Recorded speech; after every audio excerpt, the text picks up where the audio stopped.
Hey guys, Mosa here, and today I'm bringing you my Week 6 Thursday Night Football prediction between the Seattle Seahawks and the San Francisco 49ers. Now, without a further ado, let's get started. Now, kicking it off with the injury report of the Seattle Seahawks, we got defensive tackle Byron Murphy II out with a hamstring injury, along with linebacker Uchenna Nwosu with a thigh injury, and cornerback Tariq Woolen with an ankle injury. Then we move on to Derek Hall, linebacker with a foot injury, linebacker Boye Mafe with a knee injury, and free safety Julian Love with a hamstring injury. All three questionable for this game. Then we move on to the players that most likely will play. That is tight end Pharaoh Brown, Rayshawn Jenkins, who is a safety, tight end Noah Fant, wide receiver DK Metcalf, Brady Russell, tight end, wide receiver Laviska Shenault, nose tackle Cameron Young, defensive end Leonard Williams, and defensive tackle Jonathan Hankins. Brown is going to be playing. He had a groin injury in the past. And then we get a hand injury from Rayshawn Jenkins, a toe injury from Fant, a hand injury from Metcalf, a Russell injury on his shoulder, a shin injury for Laviska Shenault, a knee injury for Cameron Young, and rib injuries for Leonard Williams, along with a hand injury for Jonathan Hankins. In the end, all those guys are playing. When it comes to the questionable players, though, I only expect Boye Mafe and Julian Love to play. I expect Derek Hall to miss this game against the 49ers, and it's going to be a very big blow as the Seattle Seahawks are just not good on defense. And it's all because of the injuries. Like, we are a good defense. We have a good defense. We have good defensive players. The problem is injuries. And the injuries are the reason why Seattle is not performing as well as they should on defense. Otherwise, we probably would have been blowing out teams and keeping them at 3 to 7 points. But the point is, we're going to be seeing Hall not playing in this game. And then we get Boye Mafe and Julian Love both being able to play. But this is going to be a very tough game for Seattle.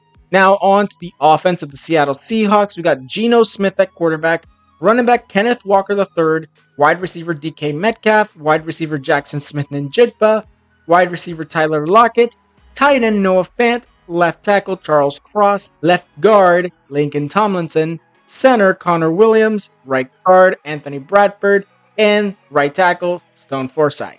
When it comes down to the offensive line, that is the biggest issue, specifically Bradford, Tomlinson, and Forsythe.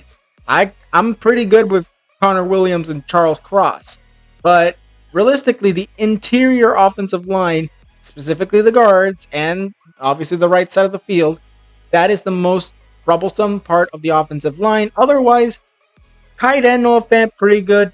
The receiving core, pretty good. Kenneth Walker, gonna be good. And honestly, Geno Smith is gonna probably throw for 300 to 200 yards. Now, whether he wins or loses, that's up to what the Seahawks defense can do with all those injuries. Now, moving on to the defense, we got defensive ends Jerron Reed and Leonard Williams, along with defensive tackle Jonathan Hankins. Weak side linebacker Derek Hall, but if he cannot go, we got Draymond Jones coming in for him. Then we got inside linebackers Terrell Dotson and Jerome Baker, with Boye Mafe at the strong side linebacker position, but if he cannot go, Travis Gibson will take over. Then cornerbacks D. Williams coming in for the injured, I believe it was Tariq Woolen, yes. And then we got Trey Brown on the other side with Devin Witherspoon at the nickelback position. And obviously free safety Julian Love, but if he cannot go, Kobe Bryant will take over, along with Rayshawn Jenkins at strong safety. This defense has what it takes. I've said it. They have what it takes. The problem is, are the injuries going to make us suffer? Because in reality, the defense is the reason why Seattle has not been performing as well as they should. In the end, the Seattle Seahawks most likely will have a chance, as San Francisco is not the same San Francisco that we saw last year go to the Super Bowl. And yeah, I'm just saying, it's basically a 50-50 matchup because, honestly, the Seahawks, it's because of their defense. The Niners, it's because they're not performing. And realistically, I just don't know yet. I have no clue who will win this game. Now, on to the injury report of the San Francisco 49ers, starting with offensive tackle Jordan Elliott with a knee injury, Demetrius Flanagan Fowles, linebacker, with a calf injury. We got also safety Talanoa Fufanga. I think that's how you say it, with a wrist injury, and kicker Jake Moody with an ankle injury. All these players will be out for the game. Then we get wide receiver Chris Conley with an oblique injury, along with Travarius Ward with a knee injury. Both are questionable for this game. Then we get safety Jair Brown with an ankle injury, tight end George Kittle with a rib injury. Then we get linebacker Fred Warner with an ankle injury, and wide receiver Jacob Cowing with a shoulder injury. In my opinion, we're going to be seeing all the players play the questionable, and obviously the others that are going to be playing. But when it comes down to it, without Jake Moody, I'm pretty certain that we're going to be seeing a few missed kicks from the 49ers. And the defense is going to suffer just as bad as Seattle's. And to be honest, that's the very reason why I say it's a 50-50 matchup. Because it could go either ways, because both sides have defenses that are heavily injured. And yeah, I don't see much coming from San Francisco due to injury. Now, on to the offense of the San Francisco 49ers. We got quarterback Brock Purdy.